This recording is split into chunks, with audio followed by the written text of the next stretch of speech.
आणि आता बातम्या पाहूयात सविस्तर। सुरुवातीला बातमी आहे राज्यातल्या पहिल्या कॅबिनेट बैठकीची।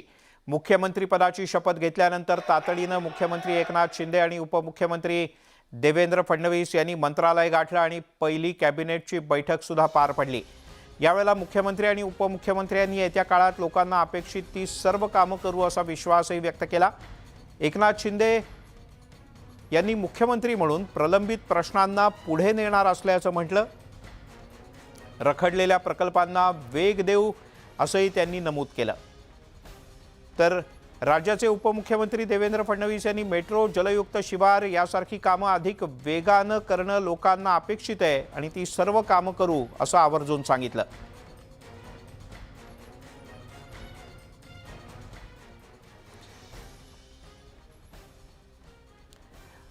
मुख्यमंत्री एकनाथ शिंदे यांनी पहिल्या कॅबिनेटनंतर काय म्हटलं ते आपण पाहतो आहोत। प्रामुख्याने प्रलंबित प्रकल्पांना पुढे नेणार, रखडलेल्या प्रकल्पांना वेग देणार असं त्यांनी म्हटलंय। तर उपमुख्यमंत्री देवेंद्र फडणवीस यांनी म्हटलंय की मेट्रो आणि जलयुक्त शिवार ही कामं अधिक वेगानं होतील, लोकांना अपेक्षित असलेली कामं तातडीनं करू आणि त्यावरच अधिक भर देऊ असं देवेंद्र फडणवीस यांनी म्हटलंय।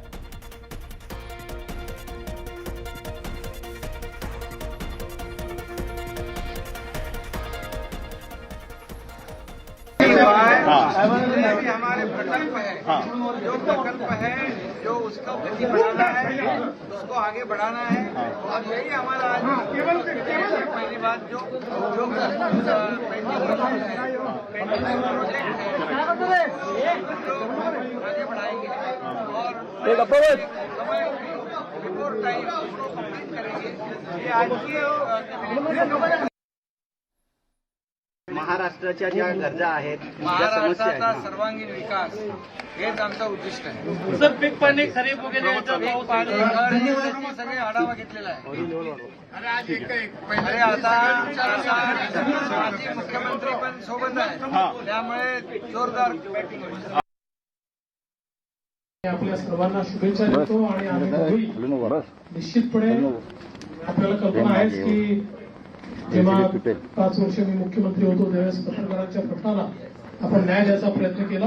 आता आम्ही दोघं मिळून त्याच्यापेक्षा दुप्पट वेगाने हे सगळे प्रश्न मार्गी लावू एवढंच आपल्याला आश्वासित करतो आणि माझं बोलणं संपवतो। धन्यवाद। महाराष्ट्राचे 20वे मुख्यमंत्री म्हणून एकनाथ शिंदे यांची निवड झाली। एकनाथ शिंदे हे महाराष्ट्राचे सीएम असले तरी सुपर सीएम मात्र देवेंद्र फडणवीस असणार आहेत अशी चर्चा राजकीय वर्तुळात आहे। पाहुयात याच संदर्भातला एक खास रिपोर्ट।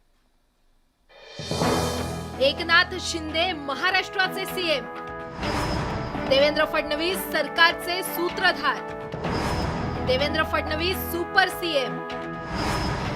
एकनाथ संभाजी शिंदे ईश्वर साक्ष शपथ घेतो की कायद्याद्वारे स्थापित झाले आहे अशा भारतीय संविधानाबद्दल मी खरी श्रद्धा निष्ठा बाळगीन।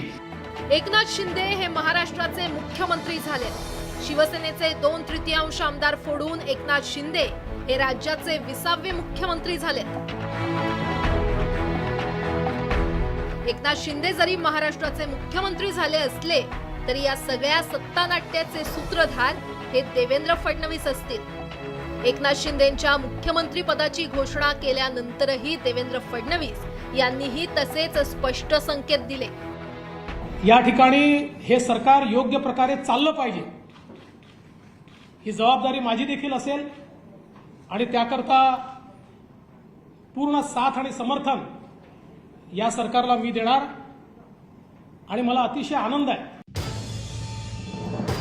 एकनाथ शिंदेंना मुख्यमंत्रीपदी बसवून देवेंद्र फडणवीसांनी त्यांचं राजकीय श्रेष्ठत्व सिद्ध केल्याचा दावा भाजपनं केलाय। भारतीय जनता पार्टी त्याच्या पुढे जाऊन ते एक पाऊल आलं तर आम्ही त्या ठिकाणी 5 पावलं पुढे जाऊन त्यांना सर्वोच्च बहुमान महाराष्ट्राच्या मुख्यमंत्री पदाचा दिला। ज्यांनी हिंदुत्वाच्या विचारधारेचा खून पाडला होता, मुर्दा पाडला होता, मग काँग्रेस राष्ट्रवादीच्या सहकार्याने काही शिवसेनेतल्या लोकांनी त्यांना चोख धोबीपछाड देवेंद्रजींनी दिलाय आणि जे चाणक्य महाराष्ट्राचे समजत होते देवेंद्र फडणवीस नावाचा महाचाणक्य या महाराष्ट्राच्या मातीत या ठिकाणी पुढे आला. एकनाथ शिंदेंना महाराष्ट्राच्या राजकारणातलं सर्वोच्च पद मिळालंय, पण एकनाथ शिंदेंच्या या सरकार मागे फडणवीस हे भक्कम आधार असणार हे अधोरेखित झालंय. प्रणाली कापसेसह तुषार रुपनवर, न्यूज 18 लोकमत, मुंबई. तिकडे राज्याच्या राजकारणाला वेगळीच कलाटणी मिळाली. खरं तर गेल्या काही दिवसात दररोज वेगवेगळी कलाटणी मिळत होती.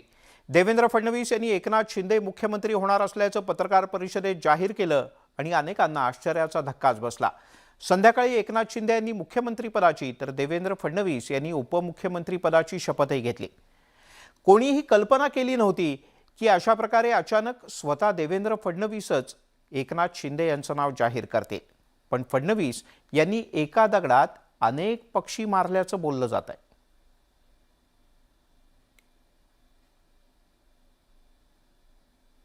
भारतीय जनता पक्षाने हा निर्णय केला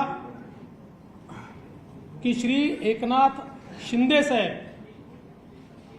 यांना भारतीय जनता पार्टी समर्थन देईल आणि श्री एकनाथ शिंदे हे मुख्यमंत्री होतील. मुख्यमंत्री पदाची आलेली संधी नाकारत देवेंद्र फडणवीस यांनी एकनाथ शिंदे मुख्यमंत्री होणार असल्याचं जाहीर केलं आणि श्री एकनाथ शिंदे हे मुख्यमंत्री होतील. संध्याकाळी एकनाथ शिंदेंनी मुख्यमंत्री पदाची शपथ घेतली. हिंदुहृदय सम्राट बाळासाहेब ठाकरे, धर्मवीर आनंद दिघे साहेबांच्या आशीर्वादाने मी एकनाथ संभाजी शिंदे ईश्वर साक्ष शपथ घेतो की शिवसेनेतून वेगळा गट स्थापन करून एकनाथ शिंदेंनी बंडाचा झेंडा हाती घेतला होता. एकनाथ शिंदे उपमुख्यमंत्री होणार अशी चर्चा राजकीय वर्तुळात रंगली होती. मात्र त्या सर्व चर्चा खोट्या ठरल्या. शिवसेना प्रमुखांचं स्वप्न साकार करणार असल्याचं एकनाथ शिंदेंनी यावेळी सांगितलं. आता काही आम्ही जेव्हा एक बाळासाहेबांची वैचारिक भूमिका घेऊन पुढे गेलो हिंदुत्वाची, त्यास काही निर्णय झालेले आहेत, त्याचं स्वागतच आम्ही केलेलं आहे. राजकारण अशा वळणावरती जाणार आहे याचा अंदाज शिवसेनेलाही नव्हता. त्यामुळे संजय राऊत यांनी धुणी भांडी करावी लागतील असं वक्तव्य केलं होतं. केसरकर यांच्यासारखे लोक जे म्हणतायत आम्ही जबाबदार आहोत, होय, शिवसेनेचा मुख्यमंत्री व्हावा यासाठी मी प्रयत्न केले आणि मी जबाबदारी घेतो. तुम्ही काय करणार आहात? तुम्ही शिवसेनेचा मुख्यमंत्री करताय का? आता तुमचा नेता मुख्यमंत्री होणार आहे का? दोन्ही भांडीच करावे लागणार आहेत आपल्याला. लक्षात घ्या, तुम्ही स्वाभिमानाची मीठ भाकरी सोडून जी चाकरी करताय याचा तुम्हाला सगळ्यांना भविष्यामध्ये पश्चाताप होईल. सामान्य शिवसैनिकाला मुख्यमंत्री करेन असा शब्द उद्धव ठाकरेंनी शिवसेना प्रमुख बाळासाहेब ठाकरे यांना दिला होता. हा शब्द उद्धव ठाकरेंना पूर्ण करता आला नाही. मात्र शिवसैनिकांपासून राजकीय कारकीर्द सुरू करणाऱ्या एकनाथ शिंदेंना देवेंद्र फडणवीस यांनी मुख्यमंत्री केलं. शिंदे मुख्यमंत्री झाले तर त्यांचं स्वागत करू असं वक्तव्य भास्कर जाधवांनी केलं होतं.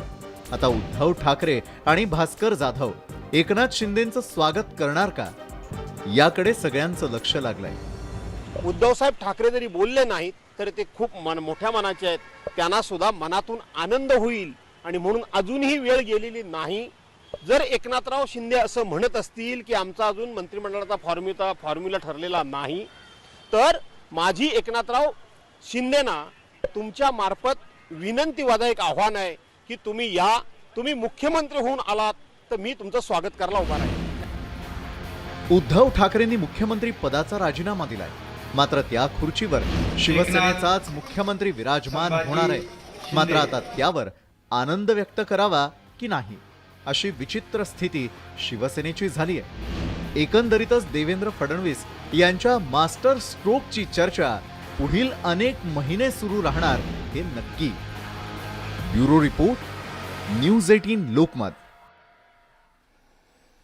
अर्थात जे अचानक घडतं ते सगळं राजकारण असतंच असं नाही, कारण असंही म्हणतात की राजकारणात काहीच अचानक घडत नाही, सगळं ठरवूनच घडतं. असो, तिकडे एकनाथ शिंदे यांचं अभिनंदन करण्यासाठी आता ट्विटर आणि सोशल मीडियात अभिनंदनाचा पाऊस पडलाय. एकनाथ शिंदे यांचे पुत्र ते आपण पाहणार आहोत. एकनाथ शिंदे यांच्या संदर्भात कोणी कोणी ट्विट केलं, पण सगळ्यात आधी आपण पंतप्रधान नरेंद्र मोदी यांनी काय ट्विट केलंय ते पाहूयात. पंतप्रधानांनी म्हटलंय की मी एकनाथ शिंदे यांचं अभिनंदन करू इच्छितो. महाराष्ट्राचे मुख्यमंत्री म्हणून शपथ घेतल्यानंतर तळागाळातील नेता तो आपल्यासोबत समृद्ध राजकीय, विधिमंडळ, प्रशासकीय असा अनुभव घेऊन येतो. महाराष्ट्राला आणखीन उंचीवर नेण्यासाठी ते काम करतील असा मला विश्वास आहे.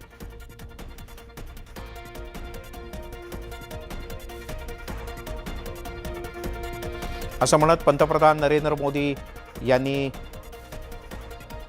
मुख्यमंत्री एकनाथ शिंदे यांचं अभिनंदन केलंय. तिकडे भाजपचे ज्येष्ठ नेते आणि केंद्रीय गृहमंत्री अमित शहा यांनी सुद्धा एकनाथ शिंदे यांचं अभिनंदन केलंय. भाजप अध्यक्ष JP नड्डा यांच्या सांगण्यावरून देवेंद्र फडणवीस यांनी मोठं मन दाखवून महाराष्ट्र राज्य आणि जनतेच्या हितासाठी सरकारमध्ये सामील होण्याचा निर्णय घेतलाय. हा निर्णय त्यांच्या महाराष्ट्रपती असलेल्या खऱ्या निष्ठेची आणि सेवेचा द्योतक आहे. याबद्दल मी त्यांचं मनपूर्वक अभिनंदन करतो.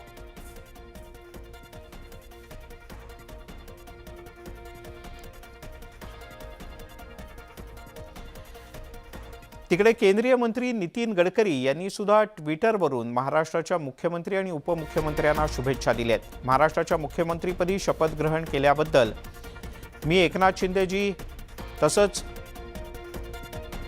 उपमुख्यमंत्रीपदाची शपथ ग्रहण केल्याबद्दल देवेंद्र फडणवीस यांचं हार्दिक अभिनंदन करतो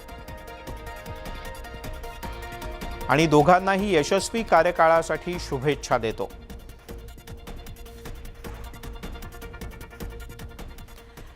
तिकडे महाराष्ट्र राज्याचे नवनियुक्त मुख्यमंत्री एकनाथ शिंदे यांना मावळते मुख्यमंत्री म्हणजे आता माजी मुख्यमंत्री उद्धव ठाकरे यांनी सुद्धा शुभेच्छा दिलेत.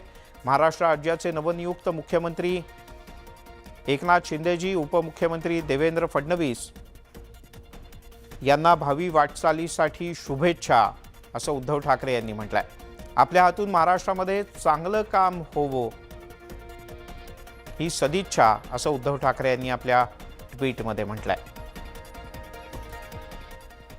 तर राष्ट्रवादी काँग्रेसचे नेते आणि माजी उपमुख्यमंत्री अजित पवार यांनी सुद्धा नव्या मुख्यमंत्री आणि उपमुख्यमंत्र्यांना ट्विटरच्या माध्यमातून शुभेच्छा दिल्यात. राज्याच्या मुख्यमंत्रीपदी विराजमान झालेले एकनाथ शिंदे आणि उपमुख्यमंत्रीपदी भूषवणारे देवेंद्र फडणवीस दोघांचंही मनपूर्वक अभिनंदन.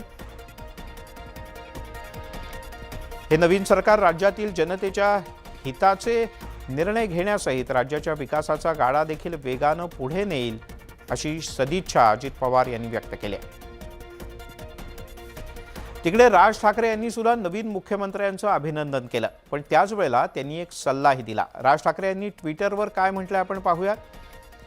राज ठाकरे यांनी मुख्यमंत्र्यांना अभिनंदन करताना सल्ला दिलाय.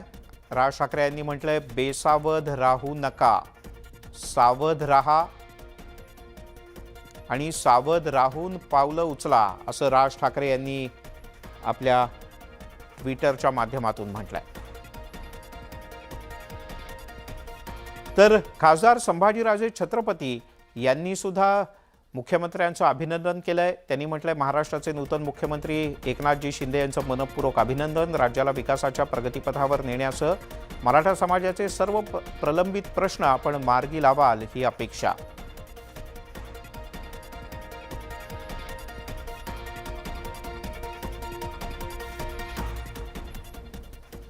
तिकडे एक मोठी बातमी हाती येते ती म्हणजे मुख्यमंत्री एकनाथ शिंदे हे कदाचित आज रात्री गोव्याला जाण्याची शक्यता नाकारता येत नाही. पुढच्या काही मिनिटात या संदर्भातला अंतिम निर्णय होऊ शकतो, पण मुख्यमंत्री एकनाथ शिंदे हे गोव्याला रात्री जाऊ शकतात अशी शक्यता आहे. न्यूज 18 लोकमतला सूत्रांनी माहिती दिली. एकनाथ शिंदे यांच्यासोबत गेल्या 12-15 दिवसांपासून असलेले सर्व आमदार अद्यापही गोव्यामध्येच आहेत आणि या सर्व आमदारांना भेटण्यासाठी एकनाथ शिंदे हे कदाचित गोव्याला जाऊ शकतात.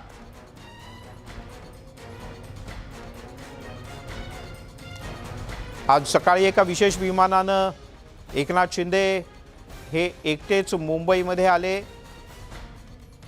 बाकी सर्व आमदार गोव्यालाच थांबले होते, पण नंतर संध्याकाळी शपथ घेतल्यानंतर आता कदाचित ते गोव्याला जाण्याची शक्यता आहे. देवेंद्र फडणवीस यांनी राज्याचे उपमुख्यमंत्री म्हणून शपथ घेतल्यामुळे अनेकांच्या भुवया उंचावल्या.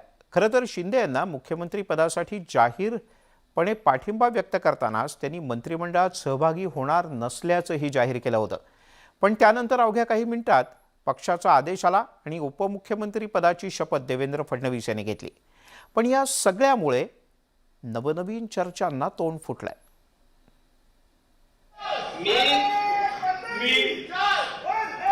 देवेंद्र गंगाधरराव फडणवीस ईश्वर साक्ष शपथ घेतो की कायद्याद्वारे स्थापित झाले आहे.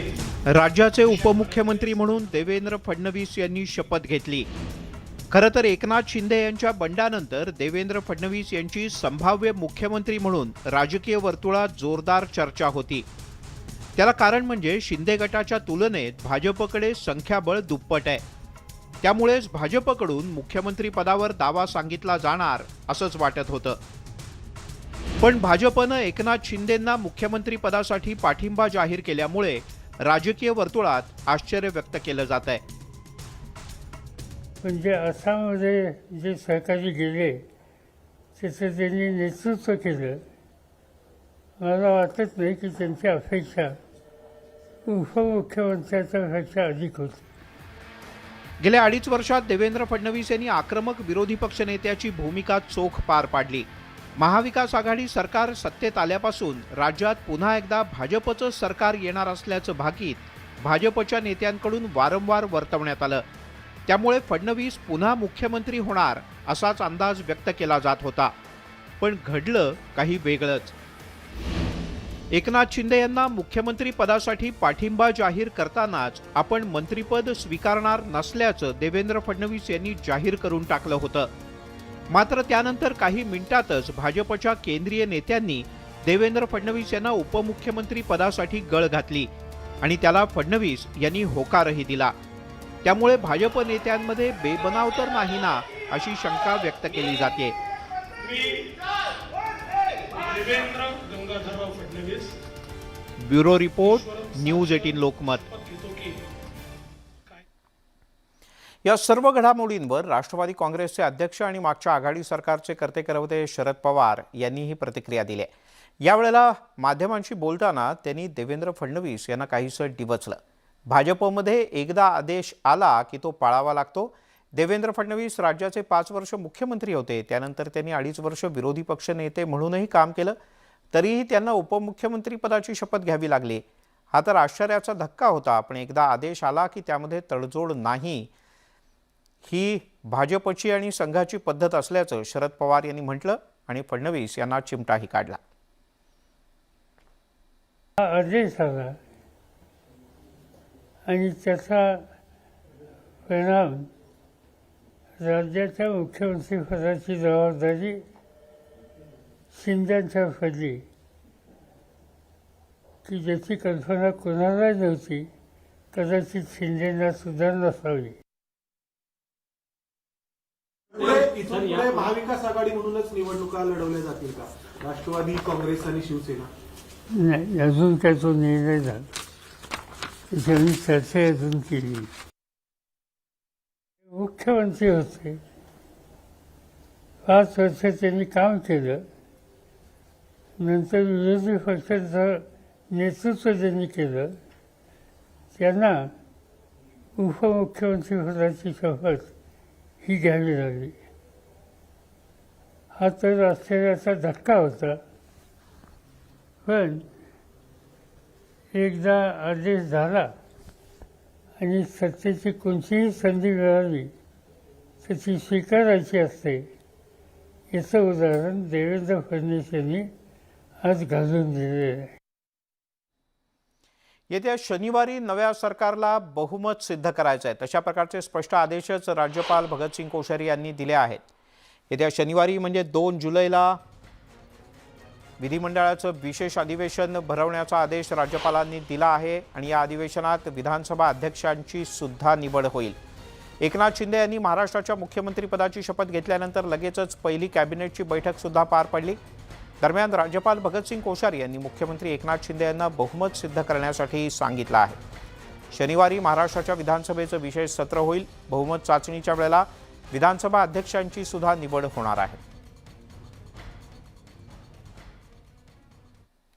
दरम्यान एकनाथ शिंदे यांचं नाव मुख्यमंत्री पदासाठी जाहीर होताच आणि ते देवेंद्र फडणवीस यांनी जाहीर करताच गोव्यामध्ये तिथे असलेल्या आमदारांनी एकच जल्लोष केला. देवेंद्र फडणवीस आणि एकनाथ शिंदे यांची एक एकत्रित पत्रकार परिषद झाली आणि या पत्रकार परिषदेत जेव्हा देवेंद्र फडणवीस यांनी एकनाथ शिंदे यांचं नाव जाहीर केलं तेव्हा गोव्यामध्ये असलेल्या आमदारांनी आणि त्यांच्या कार्यकर्त्यांनी एकच जल्लोष केला. एकनाथ शिंदे यांच्यावर तयार करण्यात आलेल्या एका गाण्यावर सगळ्याच आमदारांनी आणि कार्यकर्त्यांनी ठेका धरला.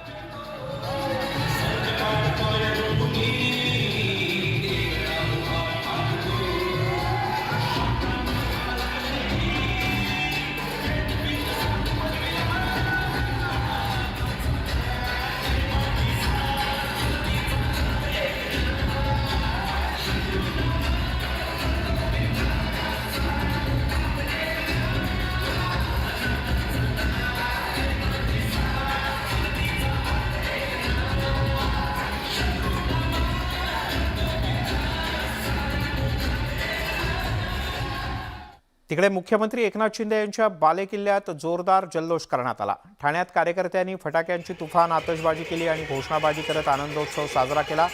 40 वर्षांपासूनच्या कार्याला अखेर न्याय मिळाल्याची प्रतिक्रिया कार्यकर्ते व्यक्त करत होते.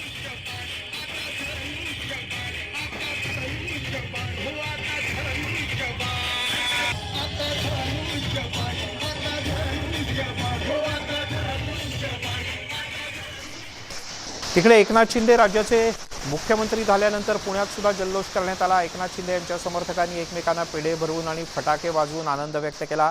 यावेळेला गुलालाची उधळण करत फटाक्यांची मोठी आतषबाजी सुद्धा करण्यात आली.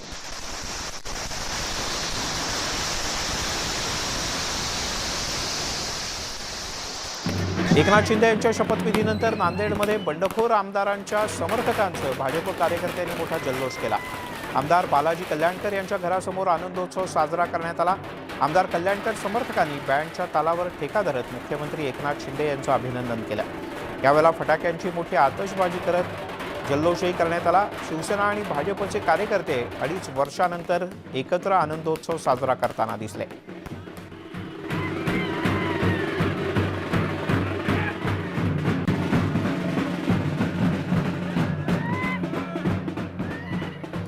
एकनाथ शिंदे मुख्यमंत्री झाल्यामुळे मराठा आरक्षणाचा प्रश्न मार्गी लागेल अशी अपेक्षा मराठा क्रांती मोर्चाच्या वतीनं व्यक्त करण्यात आली. मराठा क्रांती ठोक मोर्चाचे कार्यकर्ते परळीमध्ये आमदार तानाजी सावंत यांच्या समर्थनार्थ एकत्र आले होते. परळीचे आमदार तानाजी सावंत आणि त्यांचे समर्थक अमित घाडगे यांनी कार्यकर्त्यांचा मोठा जल्लोष केला. मराठा समाजाला आरक्षण मिळालं तरच आरक्षणासाठी बलिदान केलेल्यांना खरी श्रद्धांजली ठरेल अशी अपेक्षा यावेळी व्यक्त करण्यात आली.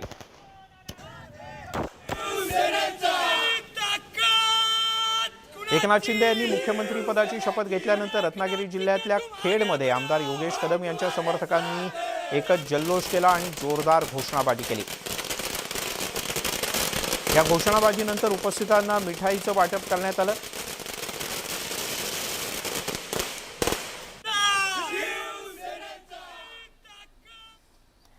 यासोबतच बुलेटिनमध्ये घेऊयात एक छोटासा ब्रेक. पाहत रहा न्यूज 18 लोकमत.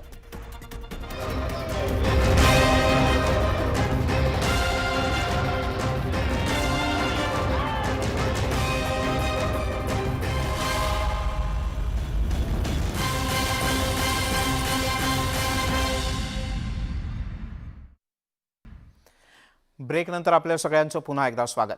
पक्षातील सगळ्यात मोठं बंड आणि सत्ता गेल्यामुळे शिवसेनेचं भवितव्य नेमकं काय असा प्रश्नही विचारला जातोय. पक्षातील नेत्यांची दुसरी फळीच एकनाथ शिंदे यांच्यासोबत निघून गेल्यामुळे उद्धव ठाकरे यांच्यासमोर मोठं आव्हान निर्माण झालंय.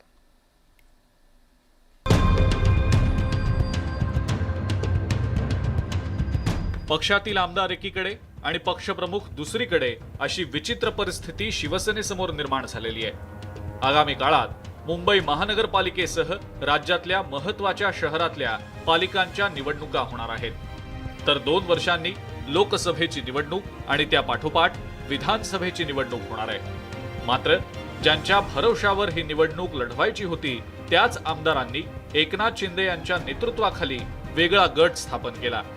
परिणामी आगामी निवडणुका लढताना बड्या नेत्यांचा अभाव शिवसेनेला जाणवणार आहे. एकनाथ शिंदे हे कुशल संघटक आहेत, तर गुलाबराव पाटील आक्रमक भाषणांसाठी ओळखले जातात. कोकणात उदय सामंत यांची कमतरता शिवसेनेला जाणवेल. एकनाथ शिंदेंसोबत सुमारे 40 आमदार आहेत, त्यामुळे शिवसेनेला त्या 40 मतदारसंघात दुसरा उमेदवार शोधून विजयासाठी संघर्ष करावा लागणार आहे. शिवसेना काही संपणारा पक्ष नाहीये. तो पूर्ण नेस्तनाबूत होईल, पुन्हा उभा राहील. कुठलाही पक्ष संपत नसतो, कारण ती विचारधारा जी असते ती जर ती संपली तर पक्ष संपतो. ती विचारधारा राहील. शिवसेनेसमोर मोठं संकट निर्माण झालंय. मात्र संकट संधी सुद्धा घेऊन येतं. शिवसेनेसमोर पक्षाची नव्यानं बांधणी करण्याची मोठी संधी निर्माण झालेली आहे. ज्या मतदारसंघातील आमदार शिंदे गटासोबत गेलेत तिथं नव्या दमाच्या नेतृत्वाला पुढे आणण्याची संधी शिवसेनेला मिळणार आहे. उद्धव ठाकरे, आदित्य ठाकरे यांनी शिवसैनिकांसोबत थेट संवाद साधून पक्ष मजबूत करण्याची आता संधी त्यांना मिळालेली आहे. मला वाटत नाही पक्ष संपेल म्हणून. ठीक आहे, चढउतार येत असतात. शिवसेनेच्या काळात खूप आलेले आहेत, जे बाळासाहेबांपासून आहेत, आणि नंतरच्या काळात सुद्धा उद्धव ठाकरेंच्या काळात सुद्धा खूप उतार त्यांनी पाहिलेले आहेत. त्याच्यानंतर शिवसेना पुन्हा उभी राहिली, कोणाची तरी साथीने का होईना पण सत्तेवर आली. शिवसेना अशा धक्क्यातून अनेक वेळा सावरलेली आहे, परंतु अनेक वेळा जरी सावरली असली तरी यावेळेला शिवसेनेला खूप चांगल्या प्रकारची बांधणी, शांतपणे मांडणी आणि त्याचबरोबर काही महत्त्वपूर्ण निर्णय घ्यावे लागतील. आणि मला असं वाटतंय की या संदर्भातले निर्णय हे माननीय उद्धव साहेबांना घ्यावे लागतील आणि ते घेतील. राज्यामध्ये आणि केंद्रामध्ये सुद्धा भाजप प्रचंड बळकट झालाय. अशा स्थितीत राजकीय संकटामधून शिवसेना किती लवकर सावरत पुढची वाटचाल करते यावरच शिवसेनेचं भवितव्य अवलंबून असेल. Bureau report, news 18 Lokmat.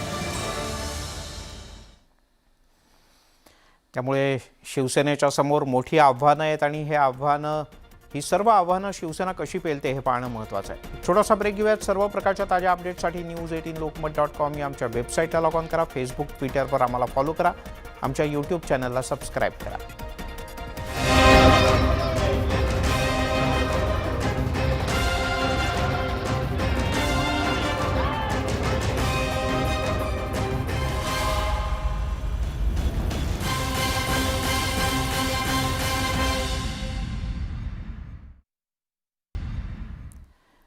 आपण पाहताय न्यूज 18 लोकमत आणि या क्षणाच्या काही महत्त्वाच्या अपडेट्स घेऊन आम्ही तुमच्यासमोर आलेलो आहोत. ही दृश्य पाहताय ही आजची थोड्या वेळापूर्वीची दृश्य आहेत, कारण इतका धुवाधार पाऊस अनेक ठिकाणी झालाय. मध्य रेल्वेवर दादर स्थानकात तांत्रिक बिघाड झालाय, त्यामुळे लोकल ट्रेनच्या रांगा लागलेल्या आहेत आणि थोड्या नाही तर गेल्या सव्वा तासापासून प्रवासी लोकल ट्रेनमध्ये अडकून पडले आहेत. या क्षणाची सगळ्यात मोठी आणि महत्त्वाची बातमी, अनेक प्रवासी लोकल ट्रेनमध्ये अडकून पडलेत, त्यांना खालती उतरता येत नाहीये. पावसाच्यामुळे रेल्वे रुळावर पाणी आलंय काही ठिकाणी किंवा काही ठिकाणी काही तांत्रिक बिघाड झाले आहेत आणि यामुळे मध्य रेल्वेला मोठ्या प्रमाणात फटका बसलाय. साधारण किमान 15 ते 20 मिनिटं अद्यापही हे सगळं सुरळीत व्हायला लागेल. तांत्रिक बिघाड दूर झाल्यानंतरच रेल्वे हळूहळू पूर्वपदावर येईल. सुस्मिता बदाणे आपल्या प्रतिनिधी आपल्यासोबत आहेत. सुस्मिता, दादरला काय तांत्रिक बिघाड झालाय नेमका? खरं तर आज पावसाची संततधार ही सकाळपासूनच आपल्याला पाहायला मिळत होती आणि त्यामुळे अनेक सखल भागांमध्ये पाणी सुद्धा भरलेलं होतं. सोबतच आपण बघतायत की तांत्रिक बिघाड हा दादर रेल्वे स्थानकावरती झालेला पाहायला मिळतोय, ज्यामुळे लोकल गाड्यांची वाहतूक ही पूर्णपणे विस्कळीत झाल्याचं पाहायला मिळतंय. साधारणपणे तासभर अनेक प्रवासी हे गाड्यांमध्ये अडकलेले आहेत. एकीकडे पावसाचा जोर आहे, त्यामुळे सायन, माटुंगा यासारख्या परिसरामध्ये पाणी सुद्धा साचलेलं आहे आणि त्यातच हा तांत्रिक बिघाड पूर्ण व्यवस्थित होण्यासाठी आणि हा बिघाड सुधारण्यासाठी साधारणपणे 15 ते 20 मिनिटं तरी जातील अशा पद्धतीचा प्राथमिक अंदाज रेल्वे प्रशासनाकडनं वर्तवण्यात येतोय. परंतु अनेक लोक जे मुंबईमध्ये कामासाठी आले होते, अनेक चाकरमान्यांना घरी जायचं आहे आणि त्यांचा खोळंबा झाल्याचं सध्या आपल्याला पाहायला मिळतंय. सुस्मिता तुर्तास धन्यवाद या सगळ्या सविस्तर माहितीबद्दल. तिकडे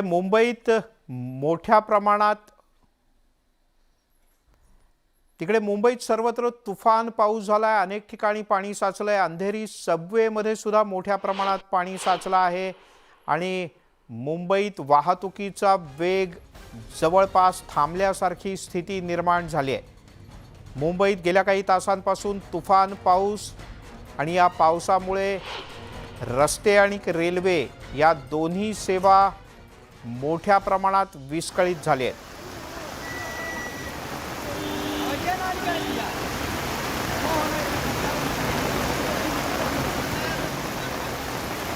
रेल्वेचे कर्मचारी युद्ध पातळीवर रेल्वे आलेल्या तांत्रिक अडचणी दूर करण्याचा प्रयत्न करतायत, तर महानगरपालिकेचे आणि डिझास्टर मॅनेजमेंटचे कर्मचारी सुद्धा रस्त्यावर उतरलेत. ज्या ठिकाणी मोठ्या प्रमाणात पाणी आहे तिथे रस्ता बंद करण्यात आलाय. ही आपण मिलन सबवेच्या जवळची ही दृश्य पाहतो आहोत. एखादी नदी असावी की काय अशा प्रकारचं रूप इथल्या रस्त्याला आलंय.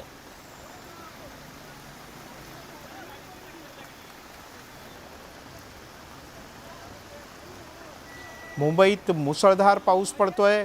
हवामान विभागानं आधीच सांगितलं होतं, काल जाहीर केलं होतं की पुढचे 4 दिवस हे तुफानी पावसाचे असतील आणि त्याचा प्रत्यय आज संध्याकाळपासून येतोय. आज सकाळी मुंबई आणि उपनगरात काही ठिकाणी पाऊस झाला होता, पण मधल्या काळात दुपारच्या वेळेत पावसानं उसंत घेतली होती, पण संध्याकाळी पुन्हा एकदा तुफान पावसाला सुरुवात झाली आणि मुंबईच्या सर्व उपनगरांमध्ये आज मोठ्या पावसाची नोंद झाली आहे.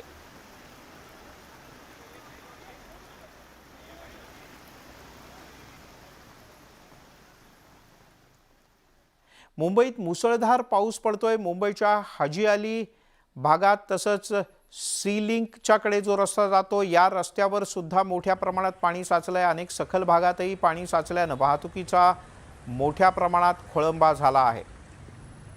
मुंबईत पडलेला हा तुफानी पाऊस आणि आपण पाहतोय हाजी अली परिसरातली ही दृश्य आहेत. 4 चाकी गाड्यांचे टायर अर्धे बुडलेत पाण्यात. इतक्या मोठ्या प्रमाणात पाणी साचलंय. इथून पुढे मेट्रोची विविध कामं सुरू आहेत, सीलिंगची काही कामं सुरू आहेत, पोस्टल रोडची कामं सुरू आहेत आणि त्याच्या अलीकडच्या भागात मोठ्या प्रमाणात पाणी साचल्याचं आपण पाहतो आहोत.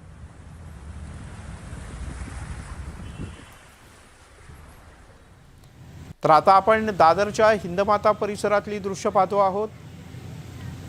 ही स्कूटर, ही बाईक, हा बाईक स्वार कशी बशी घेऊन जातोय, पण बस मात्र यात अडकून पडले. काही ठिकाणी पोलीस कर्मचारी उभे आहेत, ते वाहनांना मार्गदर्शन करतात, वाहन चालकांना. पण मोठ्या प्रमाणात पाणी तुंबलेलं आहे हिंदमाता परिसरात. या ठिकाणी पुलाच्या खालच्या बाजूला आतमध्ये एक टाकी तयार करण्यात आली आहे. इथून काही खास पंप बसवण्यात आले आहेत, ज्याच्या माध्यमातून इथे जर का मोठ्या प्रमाणात पाणी साचलं तर त्याचा निचरा तिथून करता यावा. पण या पहिल्याच पावसाचा मोठा फटका बसल्याचं पाहायला मिळत आहे. त्यामुळे तुम्ही जर का प्रवासात कुठे अडकला असाल तर घरच्यांना कळवा. तुम्ही घरी असाल आणि तुमचे कोणी नातलग प्रवासात अडकले असतील तर चिंता करू नका. थोड्या वेळाने पावसाचा जोर कमी होईल आणि वाहतूक पूर्ववत होईल. एक छोटासा ब्रेक घेऊया, लगेचच परत येतोय काही खास अपडेट्ससह.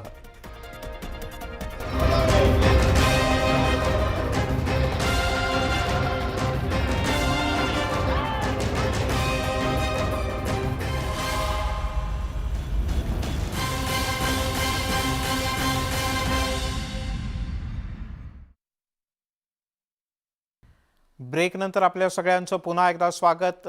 मुंबई आणि उपनगरात प्रचंड प्रमाणात पाऊस गेल्या काही तासांपासून कोसळतो आहे आणि यामुळे मुंबई आणि उपनगरातली रस्ते आणि रेल्वे वाहतूक मोठ्या प्रमाणात प्रभावित झाली आहे. आपण रेल्वे ट्रॅकवर साठलेल्या पाण्याची ही काही दृश्य पाहतो आहोत. काही ठिकाणी रेल्वे ट्रॅक हा पूर्णपणे बुडाला आहे, तर काही ठिकाणी अगदी रेल्वे ट्रॅक बुडेल अशा प्रकारची स्थिती आहे. त्यातच दादर स्टेशनच्या जवळ काही तांत्रिक बिघाड झाला, सिग्नल आणि अन्य काही बिघाड झाले आणि यामुळे सुद्धा रेल्वेची वाहतूक सध्या मोठ्या प्रमाणात खोळंबली आहे.